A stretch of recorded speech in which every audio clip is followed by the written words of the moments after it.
That was a great interview, Jeff. Now finally, where can I find your website? I don't have a website. What? I just never got around to making one. You know what? I can't take you seriously with an attitude like that.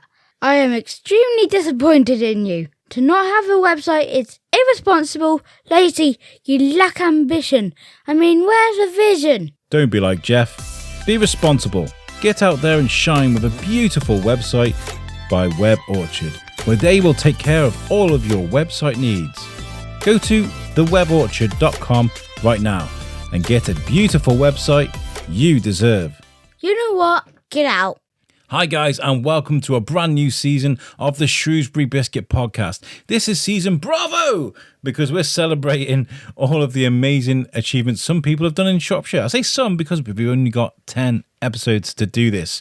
Over the last few weeks, I've been collecting and curating interviews I've been doing with pretty remarkable people. We've got the next 10 weeks to look at some great examples of the things you guys do. This is episode 1 of season Bravo, and it is with Mandy Thorn, who has been a fantastic High Sheriff over the last 12 months. And I got to speak to her the day her tenure ended. And usually I speak to High Sheriffs just as their journey is beginning to find out what they're going to do. But because of, how things happen with the biscuit and how we get to find out how Mandy's done and what she's been learning. And I think that's probably a better idea for this. I want to say thank you to the guys from the Soldiers of Shropshire Museum at the castle there. They were very accommodating. They let me come and sit in the mayor's parlour and speak to the High Sheriff. And if you stay to the very end, I sit and chat with Rich and Rob from the Soldiers of Shropshire Museum, and we talk about the amazing collection they've got going, what they've been up to, and what they're trying to achieve. So make sure you stick by for that. And I'm not going to waffle on too much because I want you guys to enjoy this episode. It's really good. We've got the Random Minute comes back. We've got a new segment, Questions for Alex, which was asked for. As just, every guest, I'm going to give them the opportunity to ask me one meaningful question. God knows how that's going to go, but Mandy very willingly takes part in that. So thank you so much for tuning in. Thank you to Mandy. Thank you to the Soldiers of Shropshire Museum. And here is the amazing interview with our High Sheriff, who has been absolutely fantastic over the last 12 months, Mandy Thorn. Enjoy the episode, guys, and I'll catch you at the end.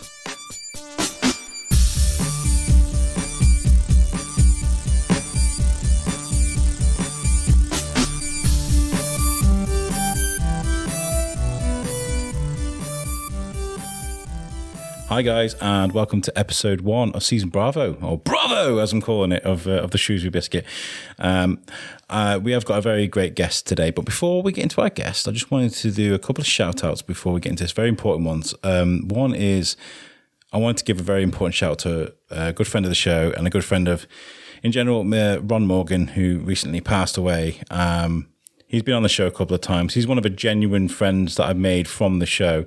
And whenever we'd see each other, we'd have a really good chat. And he passed away recently. So commiserations to his family, but a lot of love to Ron as well. And you should definitely go and read some of his books. He's down as Ronald D. Morgan. And the book that I loved the most was Morgan the Travel, which is his story and his history, and it's really wonderful. And also to Andy Mills, who has supplied the music for this season. I decided to go to local artists to sample their music rather than make some awful stuff off the internet, because that's definitely a lot better way to go. So the music you can hear at the beginning of every episode of season Bravo is Pump Truck Drifting. So thank you, Andy, for that. And today we are speaking to Mandy Thorn, our High Sheriff from this year. How are you, Mandy? You good? I'm fine. It's really good to be here. Thank you. I usually speak to the High Sheriff at the beginning of your tenure, of your year, and I'm usually like, what are you going to do? And, we never really get a chance to sort of come back and look at the things you have done. So this is a much better way to do it. I know that we were supposed to speak earlier in the year, but I kind of pulled the plug on the biscuit for a bit, refreshed and came back. But how's your year been? Well, as it's actually my last day today, so it's actually a really fantastic time to do a retrospective.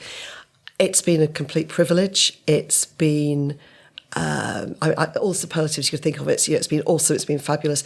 It's been I've just felt incredibly fortunate. I mean, I started off the year knowing that the thing that I knew that I could do was be nosy. I'm known for being nosy, and I've been able to meet loads of people, find out more that's going on across our fantastic county. I mean, it is just the most awesome place, and meet people who really do go the extra mile. And I mean, I started off saying I want to meet Shropshire heroes. My goodness, have we got some incredible Shropshire heroes from really young. We had my Outstanding Young Citizens Awards in March, and the youngest recipient of an Outstanding Young Citizens Award was 7. And they had just done the most incredible things. They'd decided to cut all their hair off to give to a charity that makes wigs for children. And they did it, and they were nominated by their school. Absolutely fantastic. Through to, people who are in their 80s, 90s, who are still volunteering, who are still doing incredible things.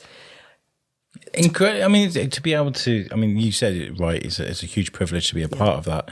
I mean, with your work with Lincoln Davis in the past, the Board of Trustees, you've seen the amazing work they do. Did you have like an inkling to sort of what you were going to be seeing when you were going out to look for these people? Because you've been kind of around that for a while. Oh, yeah. You're saying very politely I've been around a bit. No. But no, I love the county. I wasn't born in Shropshire, although I do have Shropshire antecedents. So my grandmother was actually born in Meal. And we moved here in a way by accident. We actually got married here because my parents moved here, and Mark and I were married here in 86, so a very, very long time ago.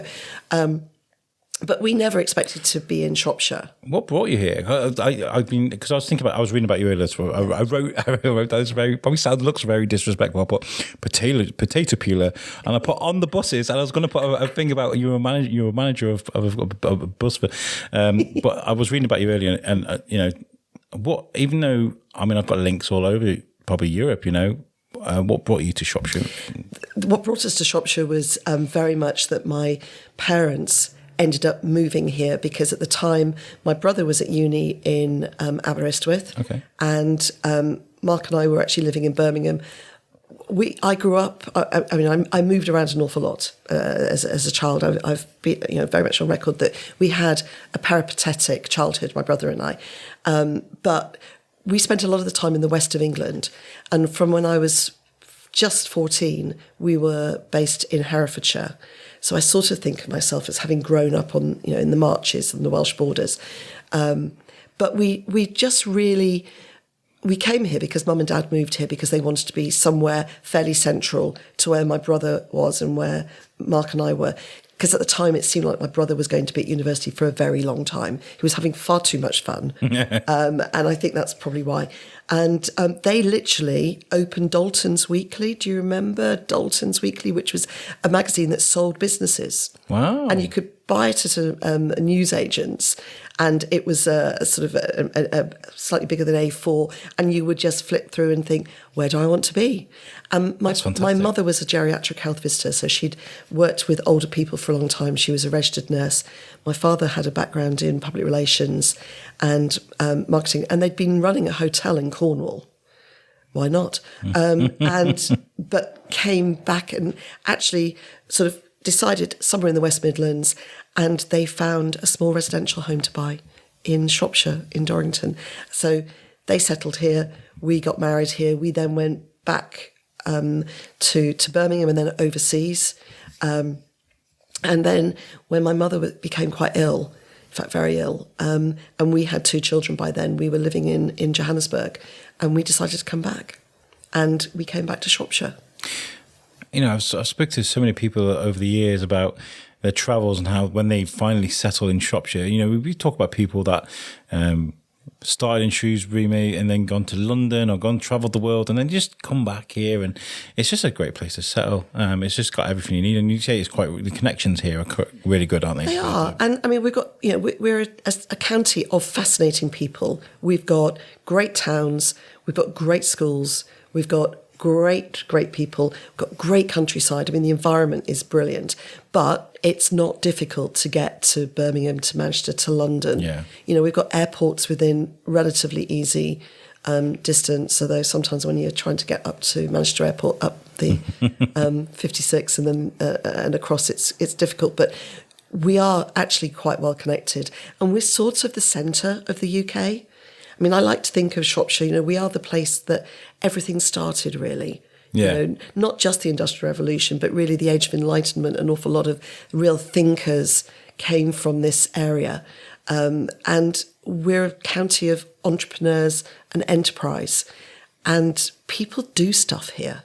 They don't tend to sit around. You're a great example of that. You had a great idea and you're doing something about it. And that's something which I think it's not unique to Shropshire, but it's a real strength of Shropshire. I think it's something that we need to definitely always consider when we think about places within Shropshire, like Shrewsbury. Shropshire in general is just fantastic. But like the people I've spoken to over the years, we're speaking to like authors and artists, musicians, and great, like you said, great thinkers. Like I've always said there's something in the seven, but I can't say that anymore because it gets political now. But I meant something magic. There's got to be something about it because, and I've seen like over the years of doing this, I keep saying over the years, making myself sound really old on it, but I've seen like peaks and troughs of raw talent in this town. And over your time as the High Sheriff, getting to go around and see these things, but you've had a right treat, haven't you? It's been brilliant. I mean, the creativity that is across the county is great. And, Shrewsbury itself, we have just everything. I mean, the town has changed considerably over the last 30 odd years. I think when we moved here, there was a Pizza Express, and that was your high dining. We have lots of places to eat. We've got entertainment venues. We've got actually a really good music scene. My husband's a musician, so music is something that's really important to us. But across the county, we've got great stuff. And being High Sheriff, you sort of get a little in, if that makes sense. Some doors open that don't necessarily always open. And that has just been the most incredible time that we've had. Yeah, I talk about being like a tourist in your own town, and also like, and really immersing yourself in with like things like music, because you can look at the pop charts, or we can look at what's going on around the world with your Taylor Swifts and your Eminems and things like that. But if you actually really focus on the musicians around you locally, there's actually some incredible artists. Really, and we've got great. There are some great artists in all sorts of genre, which is brilliant. I mean, whether it's from some of the acts that are in the pubs around the place, to the choral society, to the Shropshire Music Trust, to somebody who I absolutely love listening to, Dan Owen, who just the most incredible voice. Why that guy is not a mega star, I don't know, but actually I think probably because he's just so rooted and honest to his music. But we've got places. There's more going on at the Flax Mill now. Wherever you look, from the hallowed environs of Shrewsbury School to the Flax Mill to the pubs and the sort of small village halls and places around where you can listen to good music. I saw Peter Metcalf the other day, who organises a lot of events in and around Shropshire and across the country as well. And he was like, we're doing something at the Flax Mill. They're doing a music festival there. I know, I've got tickets. Yeah, he was like, you should come along, Biscuit Guy. And I was like, I shall. You should. You can go on. I actually saw it and I thought, right, well, we'll go. And you can, and the tickets are free, apparently, which is even better. The Flax Mill is just the gem, I think, of our town. If you've not been to the Flax Mill since it's reopened and you're listening to this, please go. And absolutely. They've been very kind to me. We've got to do an interview on the top of the roof there. That was really, really cool. You're brave. I don't do heights. I don't do heights. I've been on heights, and I've been on top of both of our columns in Shropshire. The one in Hawkston Park Follies. Yeah. When it comes to becoming the High Sheriff, your schedule becomes very, very bloated and big. And what was that like? First of all, how did you prepare for that? And then what was it like taking that on?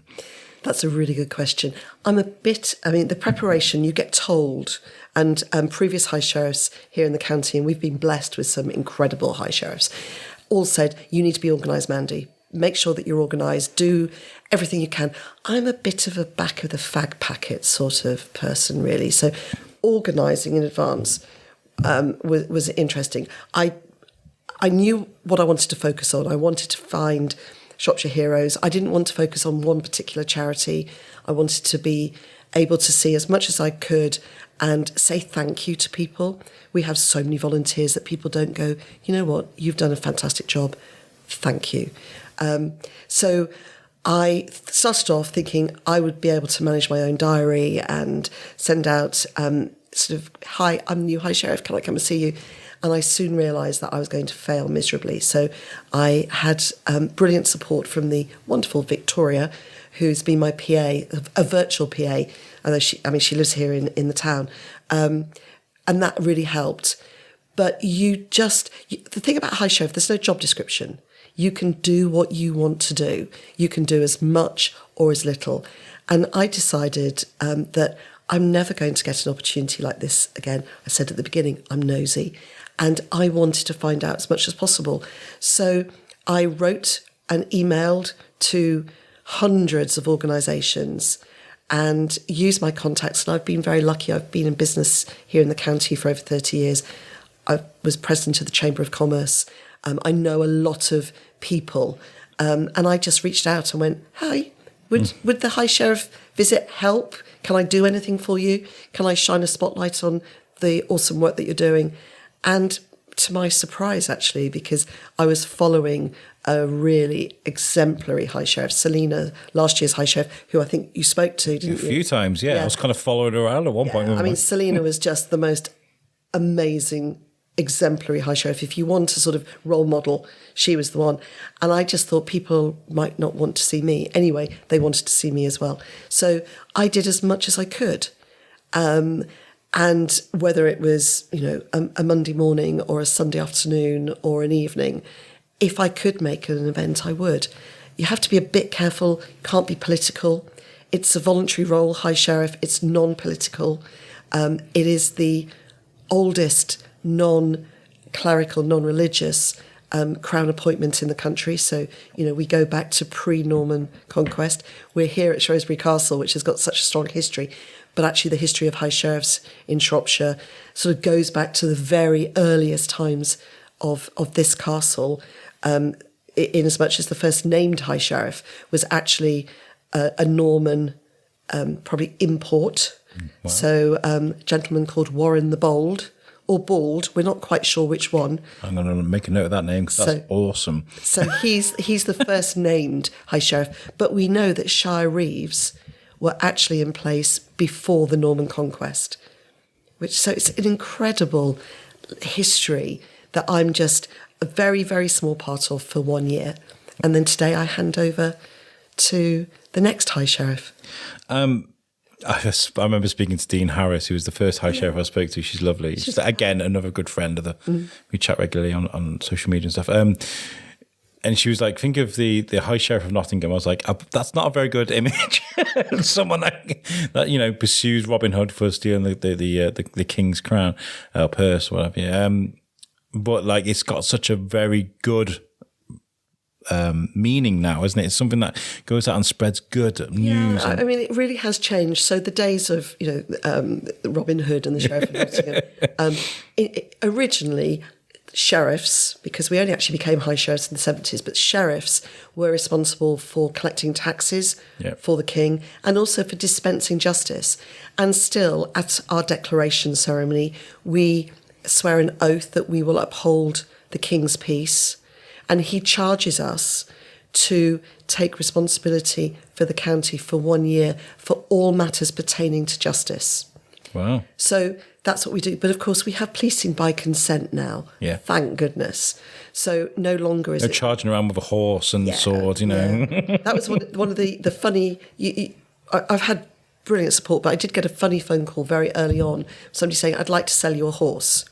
And I said, I really don't need a horse. It's not going to get me across the county quickly enough. But no, so we don't charge around on horses. Although that would be a great spectacle. It probably would be. We are, if ever the Riot Act was read, then it would be holden to the High Sheriff to organise a posse, which apparently is where the word in America, the whole American sort of Wild West bit comes from. But, we have policing by consent. Yeah. That's the police service's role. How hard is it to stay non-political in this arena at the moment? Because everybody's so divided at the moment. It's very hard to know what to say and what not to say, isn't it? I grew up in a very politically aware household. My father, I said, was in PR, but actually his original training, he was a political journalist and he was a lobby journalist. He was actually a lobbyman in the Palace of Westminster. So I grew up surrounded by politicians, but I have never been party political. And I think that is a strength, but you have to be careful. But the good thing about being High Sheriff is, one, you can say, not getting involved in that, that's political. But the second thing is that you can... What we do is we shine a spotlight on the good things that are going on, or on things that maybe aren't so good but could be sorted. Yeah. But to do it in a way which is demonstrating particularly what the voluntary sector does in this county and the voluntary sector across Shropshire. And I have to say Shropshire, Telford and Wrekin, the two local authority areas, and they are quite distinct. But our voluntary sector is just amazing. And they are picking up work. They're doing work now that originally would have been done by the state. Now, that's not a political statement, it's a statement of fact. Yeah. But I think what we can do as High Sheriffs is be able to say, look at this incredible work. How can we support it? How can we make sure it doesn't disappear? And that kind of work comes with a serious amount of empathy and compassion. And if you can take that and turn it into something, it's positive anyway, but turn it into like a core project that people believe in, is an incredible power to have. It is, and there are some great things. I mean, one of my proudest things this year, and that makes me sound very pompous saying I'm proud of things, but we were able, but with the incredible support of ACO, to launch High Sheriff Awards this year, High Sheriff Grants, I should say, High Sheriff Grants, and ACO actually sponsored me. They said, would I like a sum of money, which I was like, yes, please, but obviously not for the handbag fund, very much to support community projects across the whole of the county. And that money went to the Shropshire Community Foundation, who, of course, Selina and Dean are leading lights of. That's our foundation for Shropshire, by Shropshire. And with their help, we've been able to use that money from ACO, invest some of it so that we can build that money. And that's been done very successfully by the investment team within the Shropshire Community Foundation. But also we've given out over £15,000 worth of small-scale grants, mostly to charities and community groups that work with young people and making a difference. And young people, in particular where it's young people, either young carers, and I'm going to see one of those projects at midday today in Telford, but really to working with young people to come up with projects to prevent crime and to try and encourage young people not to be seduced into crime. We have a real issue in this county, county lines, exploitation. When you've got a county that is actually so big and so many people don't have a lot, actually, just been told, a few quid for doing this for somebody, but it's illegal, but it can be quite attractive. It's very seductive. It's something that I worked with for years with my old job, and Ben Butler has been on the show as well. We're actually organising another interview with Ben to catch up with him and some of the work he's been doing with New Generation Coaching. Because, we talk about drugs and county lines, but you're right, where repression is, there in the community, we can see it. You're going to lean to the nearest best thing. And if somebody's offering you a brand new iPhone and some new kicks and, something glamorous, they're going to go towards it. Yeah. It's really difficult. And the great thing about working with ACO, with the High Sheriff's grants, be able to give out some money, but also trying to now work with actually the High Sheriff's national charity, which is called National Crime Beat. And National Crime Beat is there to come up with projects for young people, by young people, to encourage them to do other things rather than getting into nefarious activities and committing crimes. Well, that's really wonderful. I've never known how is a High Sheriff picked? That's a really good question. High Sheriffs, traditionally, it's been a case of the High Sheriff. So I have nominated the person that I would like to see as High Sheriff in 4 years' time. But we have now a county selection committee, and that selection committee has representatives from the lieutenancy, because, of course, the Lord Lieutenant is the monarch's representative in the county, and she does the most incredible job. So Anna Turner is the King's representative, and she is she's long term. High Sheriffs, we're just flash in the pans. The Lord Lieutenant is here for a long time. But the Lord Lieutenant, the two local authorities and representatives from the community and voluntary sector from the two local authorities, and they consider the nomination, and they can suggest and do suggest individuals to go forward for nomination. It is the High Sheriff's privilege to choose, but if somebody on that selection committee went, I really don't think so, obviously you'd listen. But it's a process that goes on. So I've nominated somebody to become High Sheriff in 4 years' time. So my successor, Brian Welty, who is volunteer fire officer for over 30 years, a magistrate for over 30 years, he was Dean Harris's nominee. So there's a continuity. But now we are saying to people, if you know somebody who you think would be a great High Sheriff, then let us know. On the High Sheriff's website, you can contact us. My mate Dave, right? He's really good in the... Yeah. I mean, you do need to be able to give the time. Of course. And one of the things that does concern us, and it's a national concern for the High Sheriff's Association, is that you have to be able to fund yourself to do it. Yeah. There's no public funds. But the point I was leaning towards is that with Dean Harris and yourself and Tony as well, and we mentioned Tony and Selena, it seems to be people with good connections. I mean, I know you've got there's amazing connections, because what you can do with that then is you can rally around, like you said, you wanted to reach out to your friends that you've made over the years and business partners and what have you, to do good. And I feel like that's such a powerful thing to lean towards, because, my mate Dave, who I mentioned just there, he couldn't do that. I think it is about being connected. It is about being able to say to people, okay, you've got a great business. Would you please support us? Yeah. So ACO, absolutely amazing. Henshaw's insurance brokers were wonderful. Beth Heath, Shropshire Festivals. I mean, You mentioned in this episode, it wasn't me this time. Usually it's me going, Beth Heath, amazing. Sorry. But I could pick up the phone to Beth and go, Beth, I need some help. And literally within 3 days, I had we hosted an event at RAF Museums Cosford, which is an awesome place. Really, really brilliant. And about 4 days beforehand, I thought, I need to do something more about this. We need to make it special. And I reached out to Beth, who's actually quite a close neighbour, and she just said, help. And she did. And having, be able to do that is wonderful. Hatfields, I was cheeky and I thought I need some more money and I could offer them an opportunity to put some vehicles out front.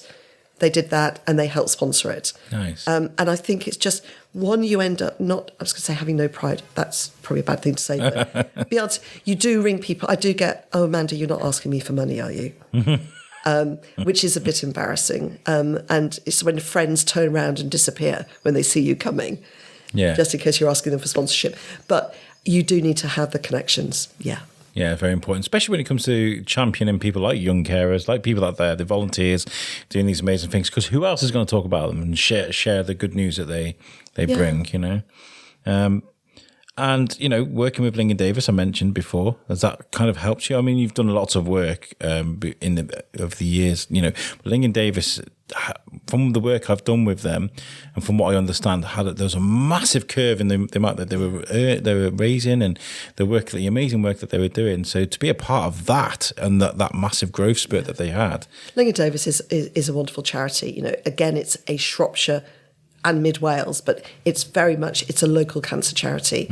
And we have the most incredible community supporters, community fundraisers, and doing brilliant stuff all year round. But we need to be able to raise more money to deliver good quality cancer services here in the county for people from Mid Wales as well as Shropshire. Yeah. And actually Mid Wales fundraising is brilliant. But I think it's not just Ling and Davis. I mean, the thing that's really opened my eyes this year is all the other charities that are out there doing wonderful stuff. And it's one of the reasons why I got involved with the Shropshire Community Foundation. As I said, Selena and Dean were very much the founders of that.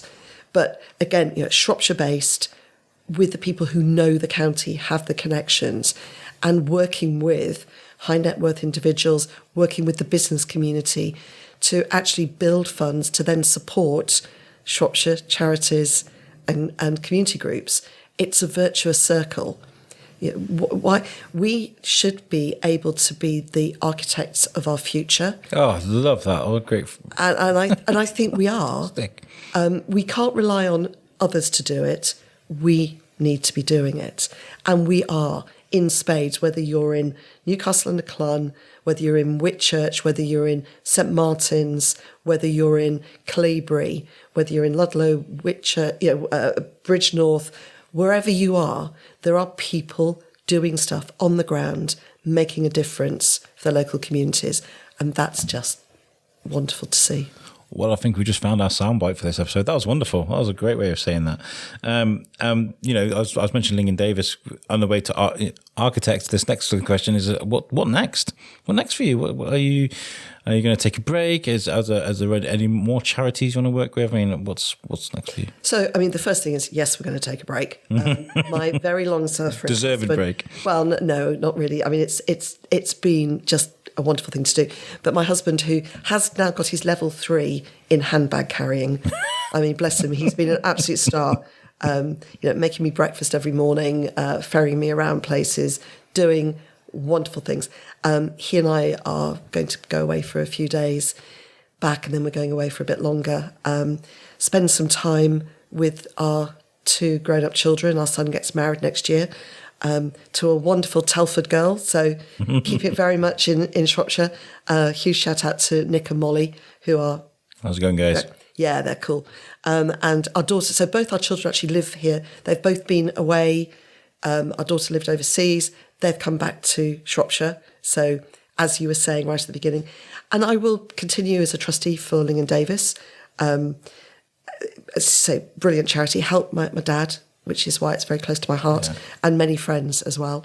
But I will get more involved in some other charities too, so watch this space. Oh, that's wonderful. I feel like we've been very lucky. I don't know if it's lucky. I don't know if you can say lucky, but we've had some great role models as High Sheriffs over the years. I didn't get to interview... I did interview Tony, but... what happened was we did it virtually because it was just after the pandemic, I believe. Yeah, it was.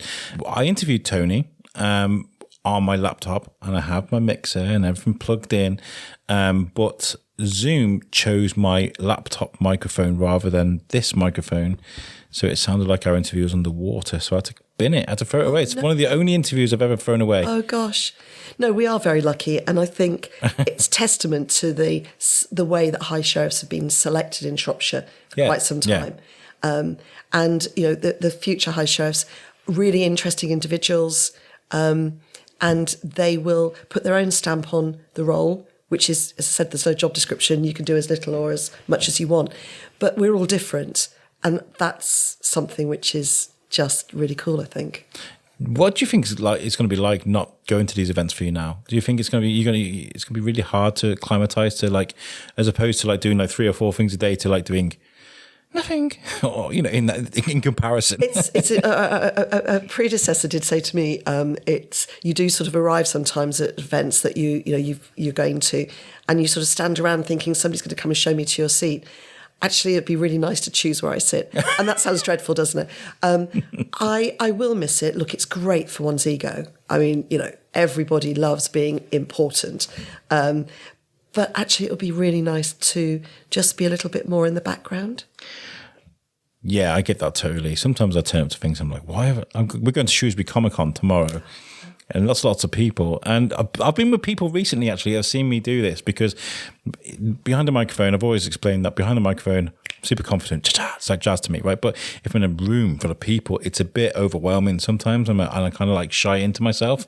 Yeah. I mean, we all have days. Did you have days that were kind of difficult to High Sheriff, where you're kind of I'm not really with it today? I think because as High Sheriff, very often you wear a uniform. I mean, I'm not wearing the court dress today. I will be later. It's like playing a role. It is playing a role. It's actually not like. So I find it very difficult to go into a room as Mandy Thorn and just work a room. That's just very odd. Yeah. Walking into a room as the High Sheriff, whether I'm in court dress or not, actually it was like, okay, shoulders back now. Come on, Mandy, this is your role. And actually that's been great. I've always found it easier to stand in front of a room and talk to people, sort of, give a speech, than the small talk. I've learnt this year much more how to do that side of things. But I think as High Sheriff, it is a role, you start knowing it's for a year.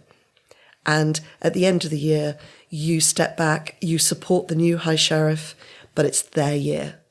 And, Dean, Tony, Selena did that brilliantly with me.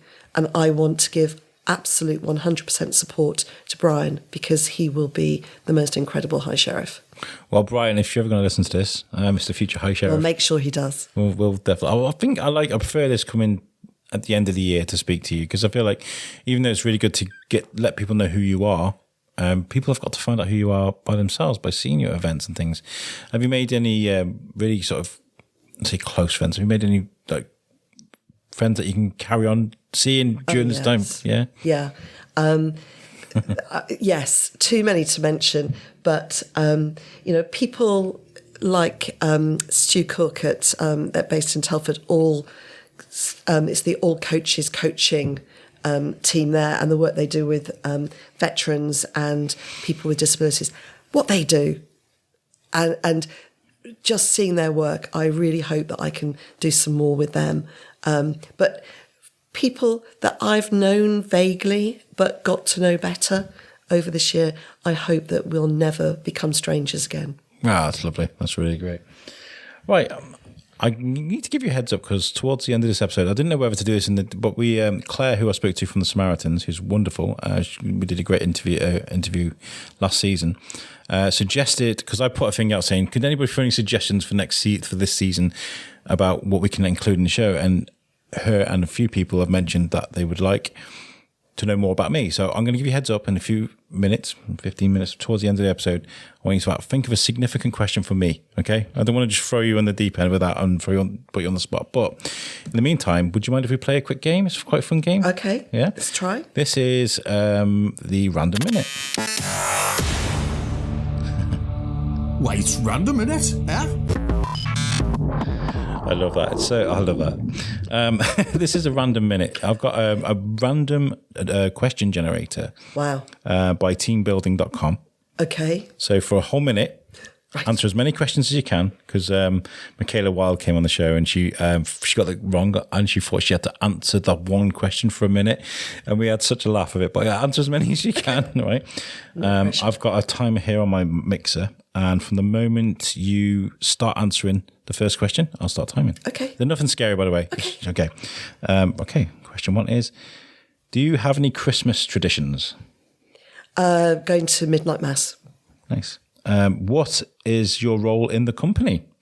Well, I used to have my own company, and I was the MD, and basically I was Chief Bossy Boots. Chief Bossy, I love that. When you take notes, do you jot down ideas online or with a pen and paper? Both, actually. Yes. What is the best hotel you have ever stayed at? The best one is actually a place called Bushman's Kloof, which is in the Cederberg Mountains in South Africa. Sounds lovely. It is. If you could act in any movie, what movie would you be in? ABBA. ABBA. I love the idea of the flares and the high heels, the platform heels. What has been the best day of your life so far? That's a very deep one. That is very deep. And actually, people go, it was actually the day that I married my husband. Oh, that's lovely. That's really nice. We met when I was 17. Oh, bless you. And well over 40 years ago. Nice. Well over 44 years ago. This is our last one. Do you enjoy roller coasters? What is the worst roller coaster you've been on? I hate roller coasters. Me too. Yeah. Have you ever been on the roller coaster at Legoland? It's designed for under 7s. Yes, is it the dragon one? I screamed the whole way round, and they said it was very embarrassing. That was wonderful, and that was our... I am a prize wuss. I'm a coward. I'm a wuss. Do you know, I'm the same with roller coasters. If it goes upside down, I'm not again on. I do go on them because I've got a little boy. But if you was to ever say Daddy, can we go on Nemesis? I'll be like, I'll wait here and hold your stuff, mate. My wife loves them. Oh no, I absolutely not. No, I'll abseil down a building, but I won't go on a roller coaster because I'm not in control. The thing is, when I was younger, I used to really push myself. I was incredibly afraid of heights and water you couldn't see the bottom of. Okay. You know, but when I was in the Army Cadets when I was a kid, we did a lot of kayaking and rock climbing. I remember having this like liberating moment where they kind of locked up the kayaks together by holding each one. And I just, in rage, I got up out my kayak and ran across and jumped into the water. And that moment for me was so powerful. We've got coffee being brought. Richard, thank you very much, Richard. Thank you. So good old Shrewsbury Museum. Yes, thank you very much. Thank you, here at the castle. Which we need to save as well. We need to make sure this... We do. It's the most incredible facility, the Soldiers of Shropshire Museum, and it's just a fabulous place to go. It really is. We've done work here before, and when we did the interview last time, I didn't even have this mixer. I had my H6. But even back then, they were trying to fight for their place here. I just think it's the castle's an iconic building. I think everybody knows about it. But come in, I think, is the message. Isn't it? Come in and see the amazing displays that are here. Yeah. Especially, we've I was going to say during Easter holidays, we're releasing this in May. Yeah, but if it's a bit of time you got with the kids, I mean, the lawn, half term. When you come here, the picnics you can have out the front there are really nice. Shrewsbury, I think it's one thing I learned from doing this podcast is that sometimes you got to stop and look at what's around you. As a job as a High Sheriff helped you do that, or did you do that in general? No. I absolutely agree. I think there are times. I mean, we spend most of our time rushing around, and as somebody who is sadly not great at arriving on time, I've spent a lot of time rushing around. But there are times I can remember driving down actually to Bishop's Castle, and just thinking, oh my goodness.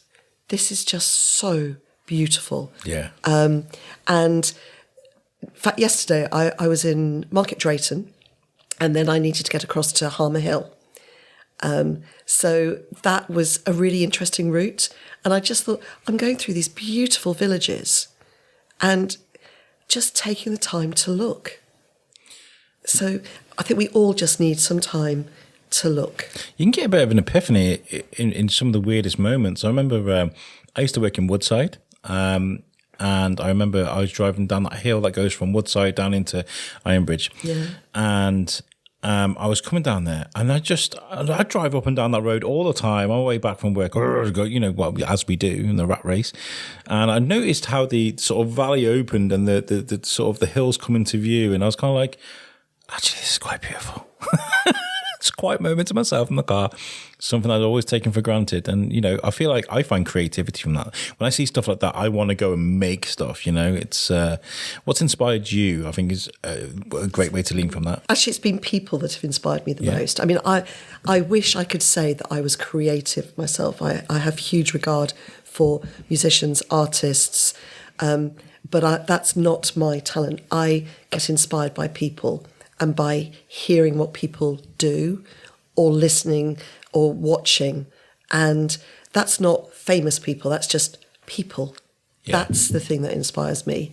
Those people who just have an idea and go through and deliver on it.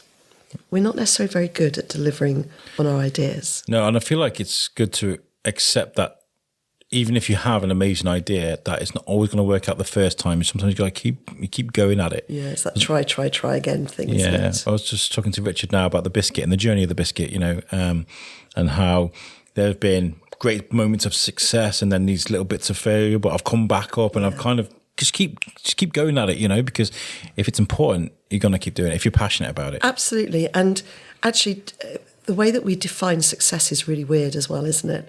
Because success doesn't mean huge amounts of money or acclaim. Success means making a difference. Even if you just make a difference to one or two people. That's a success.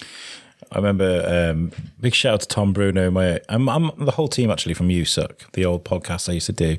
It was incredible what we were doing. I didn't realise at the time what we were doing. We were connecting audiences from the US, the UK, hence the name You Suck. And we were doing some great stuff. And I was like, I was obsessed with the figures. I'd be watching, I'd be like, there's only so many people watching this video or listening to this. And I was like, there's no point in doing it. I'm not bringing on Billy West, who's Futurama famous, to these kind of viewers. And he was kind of like, well, you need to think about the people that are listening and the people that we affect. And I was kind of like, no. I wish I could go back into those days. I think there's a great quote from The Office, actually. And it says, I wish we knew we were living in the good old times while we're in them. And I think that's really nice. That's quite profound, isn't it?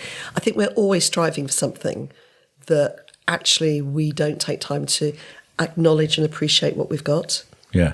And I think because I've seen, I've used all the superlatives, the most incredible people, but I've also, we've heard some really gut-wrenching stories as well. Yes. And it makes you appreciate even more just what you have. And I acknowledge that, as a family, we're very fortunate. We've worked very hard, but we've had luck, and we've been able to do pretty well, I guess, for ourselves. But actually acknowledging where people are striving really hard and they don't have that luck is really important. Yeah.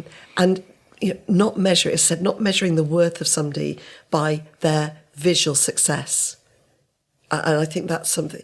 Success can be actually getting out of bed in the morning. It can be meeting somebody, because it's so hard to do that. It can be actually just smiling. Yeah. I heard someone say to me yesterday, sometimes just acknowledging someone, like you said, just smiling, acknowledging someone, bringing them a cup of coffee, or just holding the door open, that can make someone's day. And that's really important to think about when you're running around in your BMWs with your flash material items. Just think about ways that you can make someone's day better. Just one person, I think. Just chilling out when you're in a traffic jam and letting somebody in. Yeah, I write to myself. No, I do. I'm quite good. But driving, I feel driving's a funny one, doesn't it? It brings us the worst in us, doesn't it? I mean, music is, that's the one thing though I'll take about. I feel like when I'm driving around in my car and I got my tunes on, I'm singing away and I'm seeing the hills roll back in Ironbridge. I feel that's like a nice moment at times, It's funny because I very rarely listen to music in the car. I like the silence. Oh, right, okay. See, that's how we're all different, isn't it? And that's what makes the world go round, isn't it? Have you seen that there is an option on Uber for a non-conversation drive? You can select on Uber that you don't want conversation because people just prefer to get in a taxi and just go. Yeah, and I sort of get that. Not that we have Uber up here yet. No, we don't know. I just thought it was an interesting... It is interesting. It's something quite deep you can talk about. It's like there's some people that strive for those conversations. There are people out there sitting on their own all day. We talk about charities like Age UK and these people that work with people that are sat at home isolated. And they thrive for those conversations. I went to a lunch club yesterday in Shifnal and met the most lovely people, great volunteers. Volunteer called Alex, age 9. Big shout out to him. Great name. Brilliant. Good name. Great young man. And talking to the ladies and gentlemen at that lunch club, for some of them, it's the only day of the week that they see somebody. Wow. And for us, we can't imagine that degree of isolation, but it creeps up on you. And that's what they were saying. I mean, I was speaking to somebody who'd lost their partner, and they suddenly realised that actually from a life that was really full, that now their life was their front room. Yeah. So those groups, and in Shifnal, the group I went to is run by charity MHA and the wonderful Rachel, and they have volunteer drivers, and they go and pick these ladies and gentlemen up and bring them to the location, and the volunteers cook and serve them lunch. Oh, that's and really there's nice. exercise classes and really good conversation. I mean, we ended up talking about the role of juries in delivering justice. Now, it's not the conversation I expected to have at lunch, but it was fascinating. Sometimes those conversations can lead on to other things, can't they? A bit of inspiration, sometimes a bit of drive, and you're thinking, I didn't realise it worked that way. Maybe I'm going to try something. What I think a really important question to ask is, you're going to go see Brian today, did you say? What what advice are you going to give him? Or are you going to let him find out for himself? I think, actually, it's be yourself. I mean, I've spoken to Brian lots. Our children were actually at school together 20 odd years ago. So it's one of those big coincidences in life, isn't it? Had lost complete contact and then, phew, here he is, which is brilliant. But it's be yourself. I don't think it is the role of a High Sheriff to give advice to their successor, other than to say, be yourself and enjoy it. You know, it's not a marathon. It's not a sprint. It's something that you do in your way to make a difference how you want. And he will make a difference. He's done that with his volunteering over 35 years. Yeah, I think I'm looking forward to meeting Brian, and that's a really good bit of advice, because I think sometimes we can go in there, but it works one way or another. You can either pretend to be really nice and then all of a sudden you're like this monster, I don't know, or you can try and be someone flash and someone fly, and really you're not. I think, just be down to earth, be yourself. That's how I've always rolled, to be honest. We all have our good days and our bad days. Have you... It was about Martin Wood, working with Martin Wood and hearing his beautiful voice booming over whenever he's at an event you're at, and what it's been like being around that, because that's something like you don't expect to see in your role, someone announcing that you're arriving, and he does. I mean, he does most of that for the mayor here in Shrewsbury. So, but I've known Martin and his lovely late wife for some years. And he is he is incredible. Again, he's a volunteer. Yeah. And a volunteer that does wonderful things and represents our town just so well. But it is surreal. There are times when people will sort of come up and, Hi Sheriff, how lovely to meet you. And it's just like, who? Where? And I've never really got used to that, which is probably a good thing, because after today, I won't. Yeah, when you're trying to eat, having a bit of lunch and someone's like, hello, can I get a photo? That must be incredibly difficult. Well, I'm particularly, as you will find out, I am not photogenic at all. But if you're trying to eat wearing the lace jabot, which is the sort of the neckwear that High Sheriffs wear, it's really difficult. I have lived in fear. Trying to lean over it. Yeah. Well, I tuck in. Drop a bit of jam on there. Yeah, I've been tucking in napkins and things, which does look really naff. But I've lived in fear of dropping, raspberry jam or something on there. So actually, I did start off the year thinking I was going to lose lots of weight because I wouldn't get a chance to eat. Sadly, that's not been the case, because I've just eaten at ridiculous times. I've become a cake connoisseur, I'm sure. As you can tell, I love cake. And actually, that's my way of relaxing, is baking cakes. Oh, really? Biscuits, yeah. Oh, that's really, really cool. So I will be going back to cake baking. Oh, fantastic. That's, I guess, like being in that kitchen and doing your own thing. It's kind of like, it's not a meditation, but it's a kind of thing that you can do to make yourself feel better. And with the promise of being able to eat something sweet at the end of it, which in my world is absolutely fantastic. Wonderful. Right, so I think we could get down to this. I didn't want to put this in the show, but I think people really want it. Do you have a question for me? I'm going to have to find a jingle to put at the beginning of this, but a question for Alex, I guess. I've been thinking about that. You said you've got children. Yes. How did you choose their names? With Timmy was through the credits of a movie, because we were like, how do we choose a name? And we went from baby books, and nothing really sat. But with Timmy, we watched the movie Need for Speed.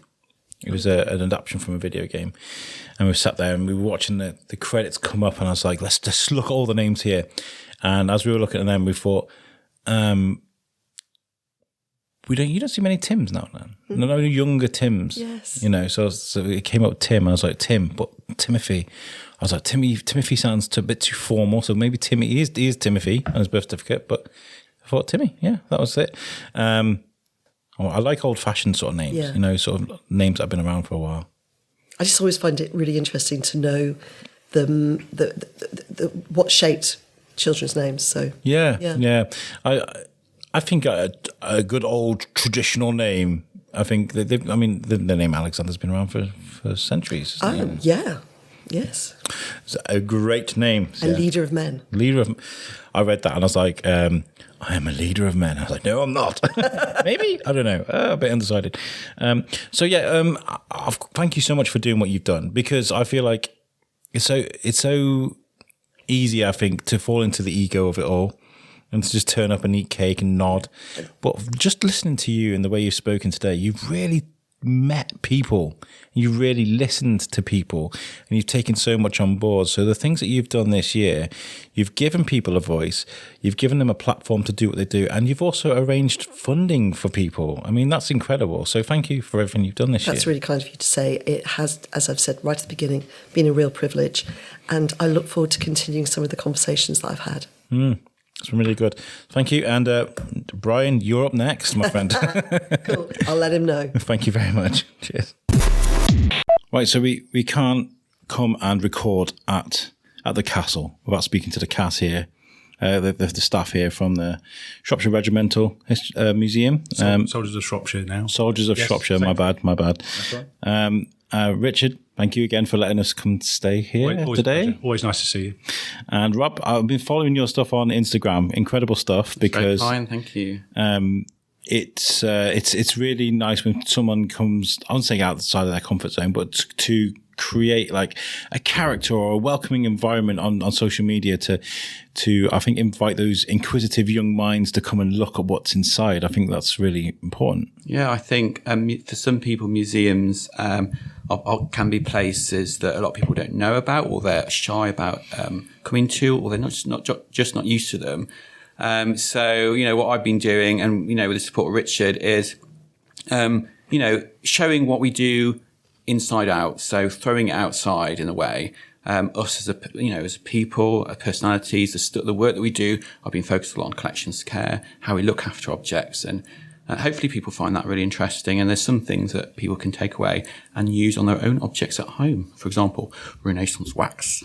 Renaissance wax, yeah, it's a big topic now. Yeah. We've noticed this morning, Black Country Living Museum have posted about it as well. We'd like to think that imitation is the sincerest form of flattery, isn't it? But for those that know about Renaissance wax, it's it's not really an in-joke, is it? But it's certainly one of those things that people working with collections know. It's a bit of it saves everything, doesn't it? It makes everything look amazing. But what Rob has done as well, I think, is it just opens up what people might see as a sort of a secretive world, or something that is a bit mysterious to people. And if people didn't think about how we look after our collections, they probably wouldn't need to wonder about it. So well, castles have notoriously been buildings where people walk by and go, I wonder what goes on inside there, because they are military installments, aren't they? Normally the public can't go into, but you can come into this one, guys. You can come and have a look around. Absolutely. And the collection here is phenomenal. And one of my favourite spots in this town, actually, is up there in the gallery looking down. I've recorded there a couple of times, and it's just a great spot to come. So I know that there's talks about the council sort of saving money and things like that, and we talked last time I was here, which was like 2 years ago, I believe. It was, yeah, with Lauren. That even back then, you were kind of worrying, like, kind of where are we going to go if our lease is up, and what we're going to do with things.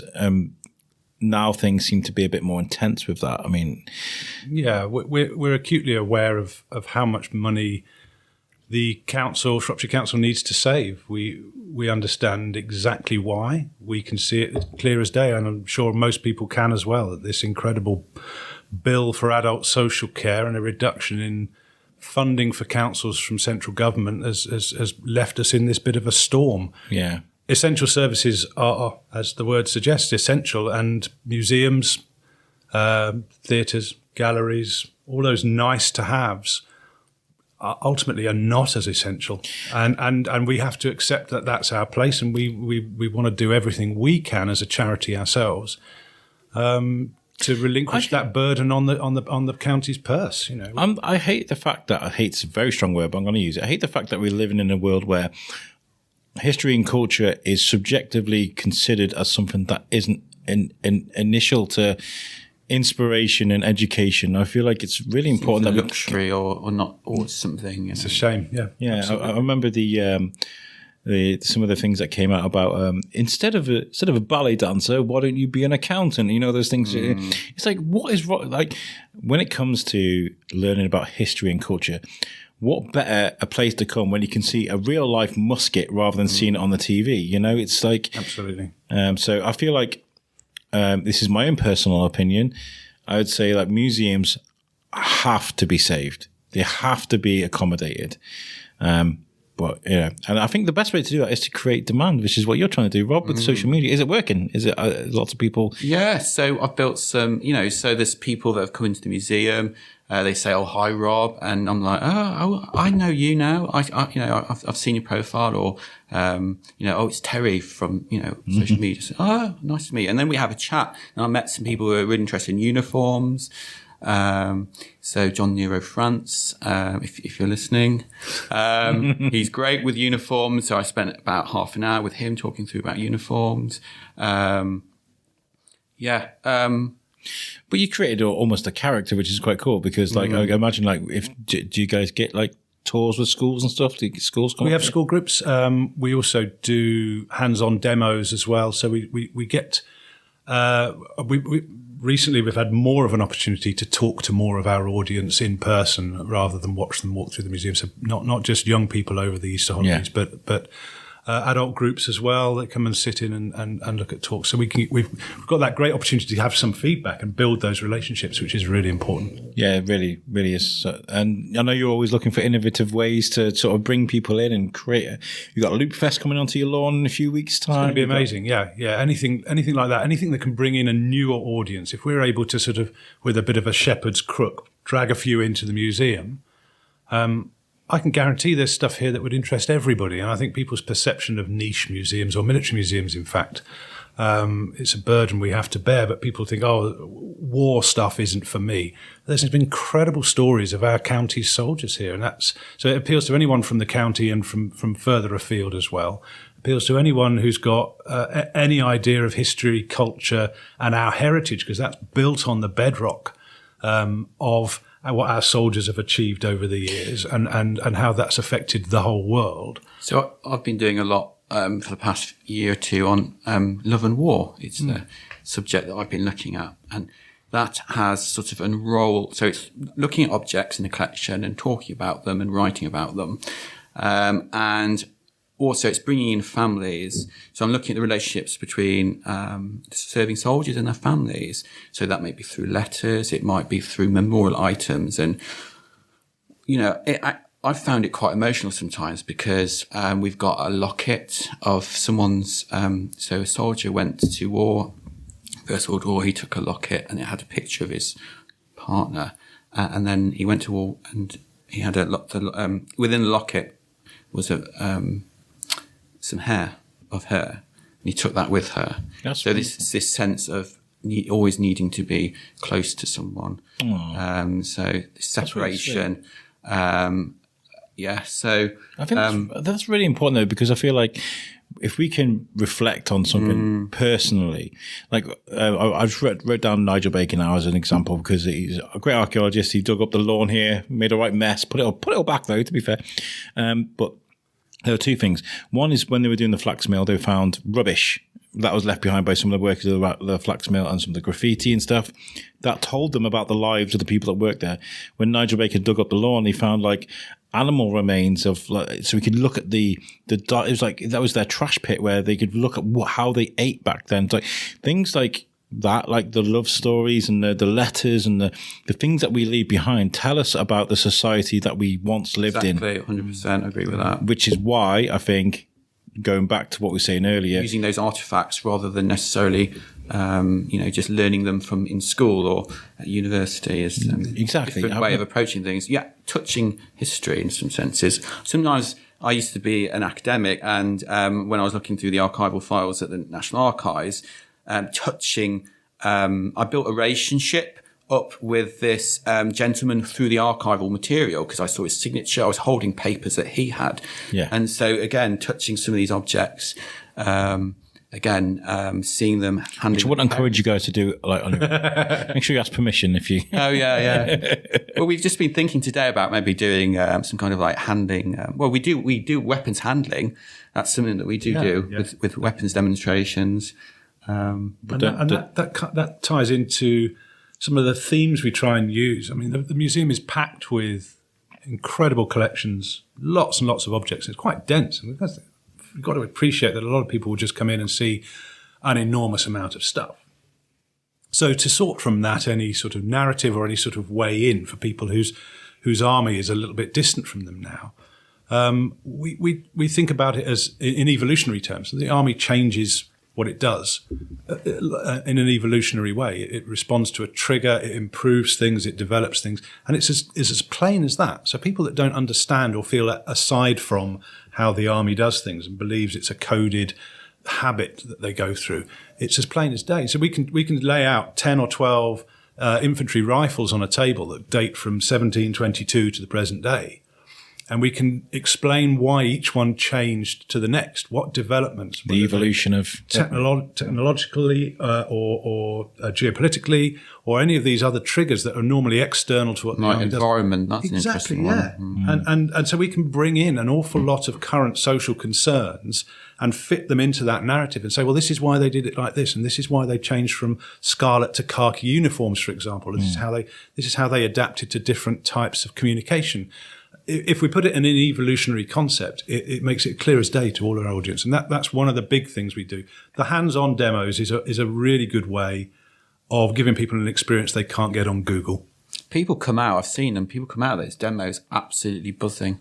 They literally like, honestly, I'm not joking, because I've talked to people after demos. They are, and a lot of them maybe are not that interested in weaponry, but, they thought, okay, let's just have a go at doing this. And then through some of our absolutely wonderful warders who do the demos, who are outstanding at doing them, they come every out kid really grows up enthusiastic. pretending to be a sword fighter or a pirate, or the pew pew with the guns and stuff like that. It's one of those things that, unfortunately or fortunately, whatever it may be, it's just one of those things that some children grow up around and sort of fantasize about. Where, I'm not saying you can bring Jimmy along who'll pick up a sword from off the wall. Don't do that. But there's plenty of things to look at, and it's an incredible place to come.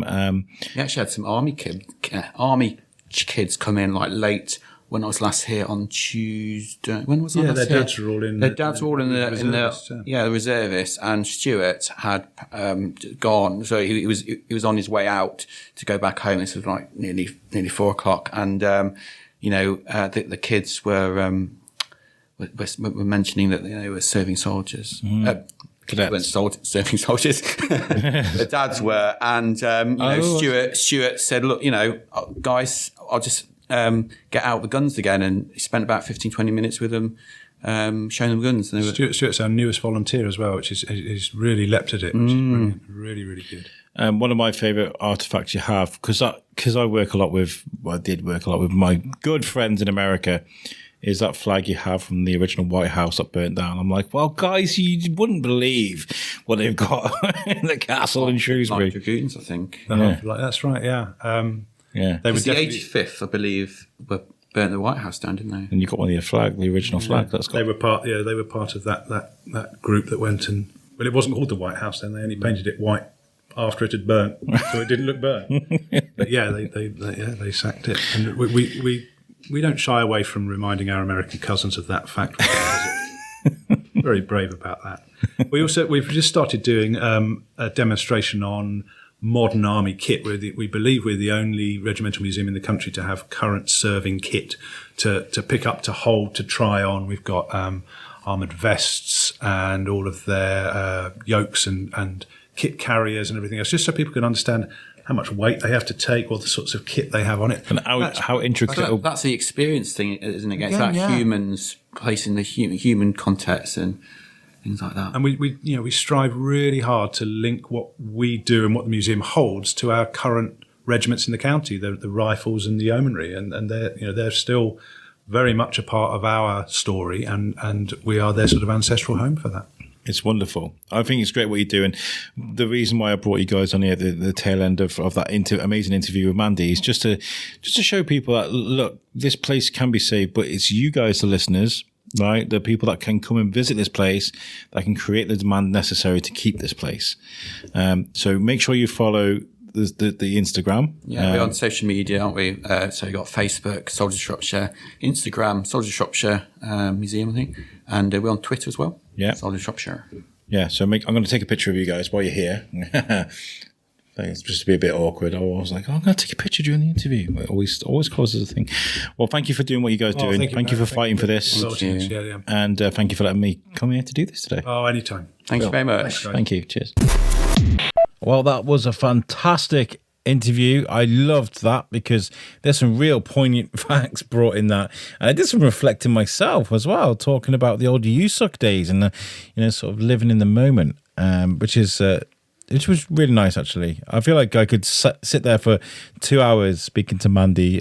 She's just so open and so willing to say yes to the universe. And I feel like we could all learn from that. So thank you, Mandy, again. Just want to give a quick shout out to, you may have noticed we've got new intro music. I'm going to do new intro music every season and hopefully be able to highlight some great Shropshire musicians. And the music you heard at the beginning of this podcast was actually a song called Pump Truck Drifting, which I absolutely never used to do when I worked at Asda years ago. Pump Truck Drifting is created by Andy Mills, which a lot of you guys will know because he's a very popular Shrewsbury musician. So thank you, Andy, for letting me use your music. He's very grateful that we do that. So, by all means, please go and look for Andy Mills' music and give that guy some support. I really do appreciate him letting me use that music. Thank you again to Mandy. Thank you to the Shropshire's Soldiers of Shropshire Museum. I keep getting that name wrong, for being amazing. And next week, we speak to Ben Butler and a couple of friends he's bringing along to talk about the positive effects that social prescribing, in particular boxing and fitness, can have on people stepping away from a life of crime, of violence on the streets. It's going to be really, really fun, actually. So make sure you tune in next week. And thank you for tuning in to this episode. It's been really good. It's good to be back. And I'll catch you guys next week. Thank you and peace out.